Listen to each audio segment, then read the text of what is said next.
Hey there, winos. This is Vince.Wine. Today I have a bottle of Daou, a pretty big producer from the Paso Robles AVA in California, and I want to find out, what is their ace level of wine have to offer? Is it as good as their super high-end stuff that I happen to know is pretty killer? Let's pop the cork and find out on today's Wine Lab.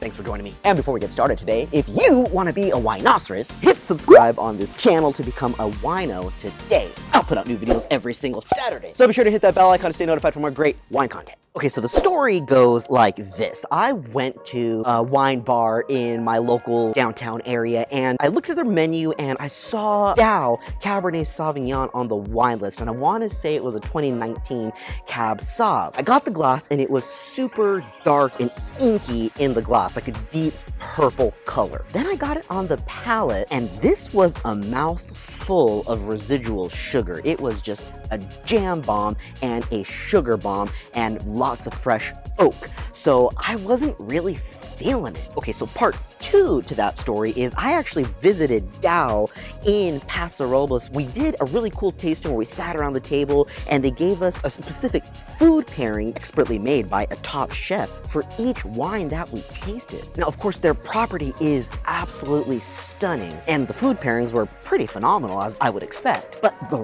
real kicker was, of course, the wine. It was so amazing, and that's when I discovered Daou holds some secrets. So if you're familiar with them or even a fan of them, then you definitely have heard of Soul of a Lion. That is an outstanding wine. It was so good, and for that reason, it's about at the $95 price range, if not more. So I went from having this really poor experience with their sort of base level wine to this really grand experience with their high-end stuff. So now I have their 2020 Cabernet Sauvignon, just 100% Cab from Paso, and I'm really looking forward to seeing what sort of quality level this one actually does have to offer. This wine was shaped by passion, imagination, and life experiences of the winemakers, the Daou guy, and it's there to bring you happiness, yada, yada, yada. Okay, a lot of interesting buzzwords in there, but let's actually see how it goes.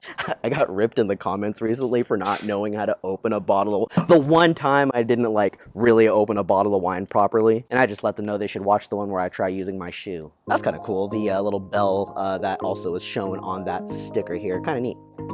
Yeah, that's kind of nice there. All right, without further ado, let's see what this is like in the glass. So just as I remember, it does have that really dark look in the glass. Check that out, how deep that is. Yeah, it's a little darker out this afternoon, but you can still see how opaque that is. My hand is pretty much has completely disappeared.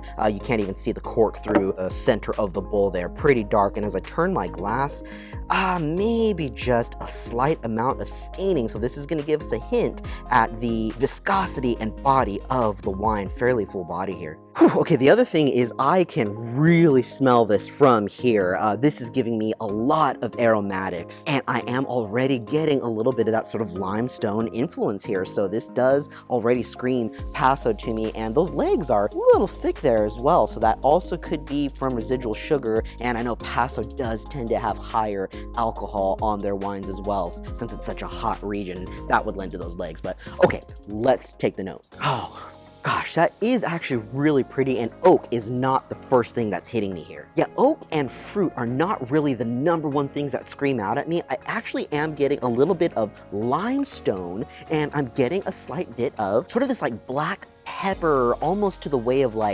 game and gravel, and maybe hints of smoke. I'm thinking along those lines: graphite, gravel, pepper, that kind of area. Okay, and then yeah, those typical really big black fruit notes that are typical of a Cabernet Sauvignon. Let's take the palate. Whew, okay, a lot to uncover here. So this is definitely much more serious than I remember it being.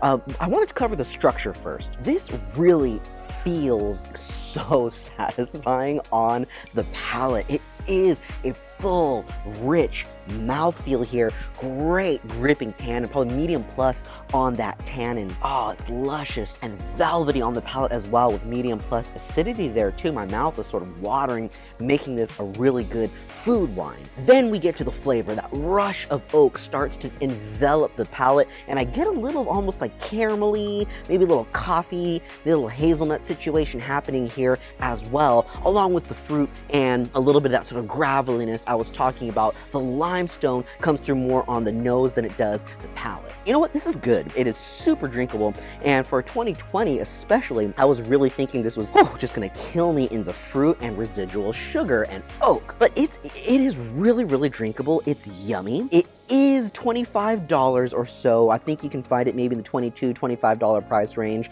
Find it for the best price you can. That makes it maybe a little higher than an everyday drinking wine, but certainly that's not a crazy expensive price, and you're getting a lot with this. I'm a little blown away by how much I like it. I'm not sure what that, maybe it was just that vintage that they really overdid it on that residual sugar. And sure, there's a little hint of that residual sugar in here, but it's not killing the experience in any way, shape, or form. Well, there you have it. I have become a Daou fan again. Really wasn't sure what to expect there, but I'm definitely happy that I gave this one a more thorough analysis in my tasting, and really seeing what it is they have to offer, I highly recommend. Okay, that was a super fast one, but thank you so much for joining me, and if you enjoyed what you saw here today, leave me a like. That helps a lot. I know I also keep telling you to check out the community tab, and I have not added anything to the community tab. I promise this week I will add wines that I've been drinking to the community tab. It looks like this. So go check it out, and let's start a discussion about wines we're loving. Don't forget to share this video with your wine friends, and until next time, winos, drink safe and drink well. Cheers.